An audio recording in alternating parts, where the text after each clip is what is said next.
Yeah, so I don't know for sure if my setup is gonna work here or not. Like, it's gonna be a little awkward getting it in the claw.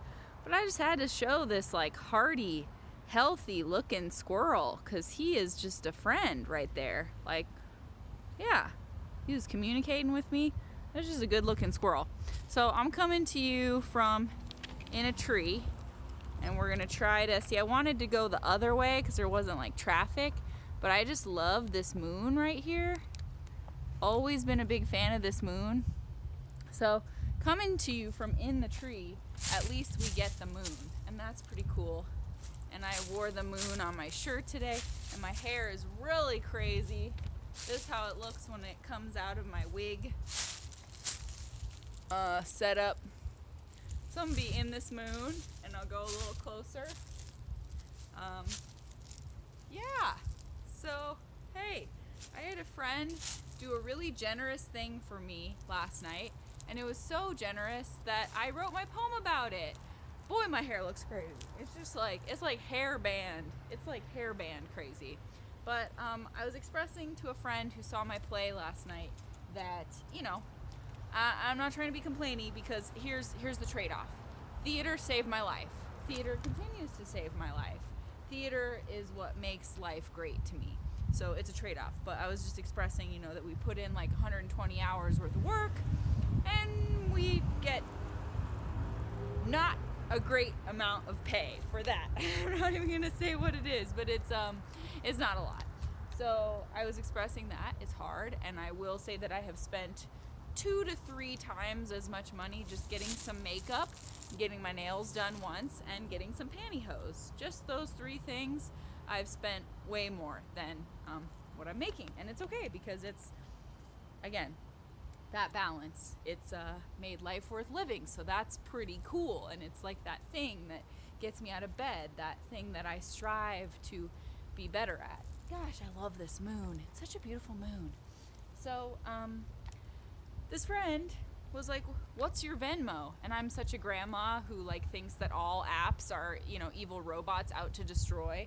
And so I like couldn't even figure out my Venmo, but I did, and they gave me such a kind gift offering. And they were like, here, now you've broken even for doing your play. And it was so, I mean, I just cried about it all night, and it's so wondrous and caught me so off guard that, like, oh, you're having a hard time and things have been rough and your mental health isn't great and you're trying to do a thing that you love and that you're passionate about. Here's something to help you.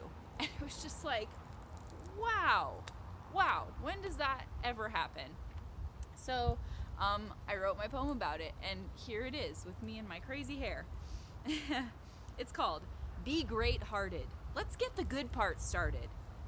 We all get shrouded in our own melodramas. Sometimes we don't know how to look up and out, even if we wanna. But in this influencer reality where the norm is bad form and being a prima donna, I'm gonna tell you now that those who act selflessly and still give unconditionally should take a bow. Nowadays, it seems downright commonplace to see someone hurting and just turn away. There's a lot of heavy forces at play, and many people's once colorful energy has turned dim and gray. We pay so much more for the things we could afford before. We find ourselves bored because the options have become too plentiful. We're so numb to tragedy that the next big loss hits us as uneventful. We've become resentful of those succeeding if we find our own resources depleting. Everybody is constantly competing for views and the validation that they amuse impressively. Our feelings have become understandably messy. We've become used to sweatpants and don't remember getting dressy. Even I'll admit, from where I sit, it seems like every other moment is there to test me. And goodness bless me, I know I'm not the only one. Who misses fun? Who wants to be done with the immense stress? On cue, the siren. Who wants to be done with the immense stress? Who doesn't feel like they're achieving their best? Who barely feels like getting dressed? Who feels less than in comparison to others? Whose motivation feels smothered by a whole host of stressors? But I'll tell you what gets me feeling better. A kind word. A little loving blurb. not a siren. Sirens don't make me feel better. I'll tell you what gets me feeling better. A kind word. A little loving blurb, a hug, a handwritten letter, a heartfelt gesture. The improvement is instantly measurable. Generosity going both ways makes existing pleasurable. It's certainly preferable to putting up walls and falling into a pit of despair, which I'll confess I've done my fair share of recently. We gotta pause more often and try to soften our offerings and responses. Don't let yourself get despondent. Ask for help. Talk, laugh, vent. We're not meant to hold our burdens in like steam beneath a lid. No one will see you if you forget where you hid yourself. And you don't have to have great wealth to give to someone. We can reclaim joy and fun. If you're smiling now, you've already begun. If you're smiling now, you've already begun. So that's fun. That's just my little short poem for the day. Just mostly to say thank you to that friend, because that kind of like changed my outlook on things. I did a really cool photo shoot on this here moon sculpture like a gajillion years ago. I'm gonna say like 17, 18 years ago. So it's cool that it's still here. And I like this dancer too. We'll end on the dancer. Because didn't I say something about life being a dance? Did I miss that part? Oh my gosh. I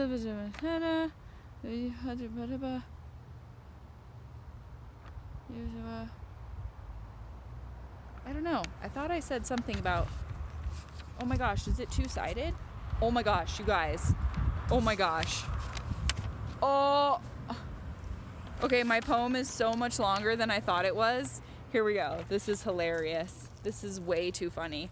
We're just gonna sit down and go handheld and make it a little easier on ourselves, because I'm not getting that thing back in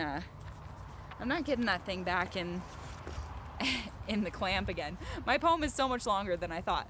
Let's backtrack. Let's go back to the part that says, generosity going both ways makes existing pleasurable. It's certainly preferable to putting up walls and falling into a pit of despair, which I'll confess I've done my fair share of recently. I'm telling you that a boost is easily received and easily given just by making the decision to dig down for that little bit of space.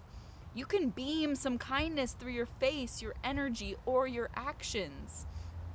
It takes a fraction of your total effort to improve someone's moment or even their life. The strife that people carry isn't always immediately apparent, but I can pretty much guarantee that it's inherent in all of us. A lot of people don't want to make trouble or make a big fuss about what they're going through. But I can basically promise you that if you extend just a little of what's required to be a friend or even a kind human, it will result in some improvement from whoever you grace it with it. So many of us have taken hits we could have never predicted. Some of these sorrows are so terrible they seem scripted. But your empathy and tenderness should not be restricted. They should instead be lifted and gifted in great quantities. Understanding and a sense of rapport have been in short supply as downright rare commodities. Taking a moment to check in with your fellow humans shouldn't be perceived as such an oddity. Animosity and anger have become commonplace. So shake up that awful turn of events and exude munificence from your solar plexus and your face. The nexus of existence is an insistence that love is how we win this series of strange challenges called living. You can be withholding and bitter, or you can be giving, which delivers tenfold at best, as those of you who are givers can attest to. I know that this is true because when I'm shut down and forlorn, I become a shrew who sees everyone as a sworn enemy. But when I open up to tear down those barriers and become a light bearer, the universe, which had been growing scarier by the minute, suddenly becomes a movie musical and I'm dancing in it. Sometimes you just gotta take the picture and spin it so you see it from a new angle. The stranglehold of seeing this world as cold and uninviting just starts igniting fires to all beauty and making you tired and terribly moody. Your sense of self-worth gets all screwy if you rudely deem it a lost cause. We gotta pause more often and try to soften our offerings and responses. Don't let yourself get despondent. Ask for help. Talk. Laugh. Vent. We're not meant to hold our burdens in like steam beneath a lid. No one will see you if you forget where you hid yourself. And you don't have to have great wealth to give to someone. We can reclaim joy and fun if you're smiling now. You've already begun. So that was fun, how I thought that the poem was over, and I was like, wait, that seems really short. Didn't I write more than that? Didn't I write something about a dancer? And the incredibly kind humans here at the Lincoln Center, yes, the answer is yes. I did write something about a dancer. And the incredibly kind humans at the Lincoln Center here printed my poem for me, which is so freaking sweet. I was like, oh, how am I going to do this? I'm here earlier. I was filming this other thing earlier today, and I'm just bouncing from one thing that I love to do to another, and that's really cool and really lucky, and I have to have gratitude for that. But see, I wanted to end on this beautiful dancer. Oh my gosh, look at her. Look how gorgeous she is. That is just like, wow. That is literally poetry in motion. I mean, I've always loved this lady. Oh, look at her go. Look at her go. So I knew there was more. Suddenly, it becomes a movie musical, and I'm dancing in it. I can't quite do what she's doing, because it's pretty impressive. Woo! But I can try to pretend. But yeah, just be dancing in it. It's there. Just start dancing in it.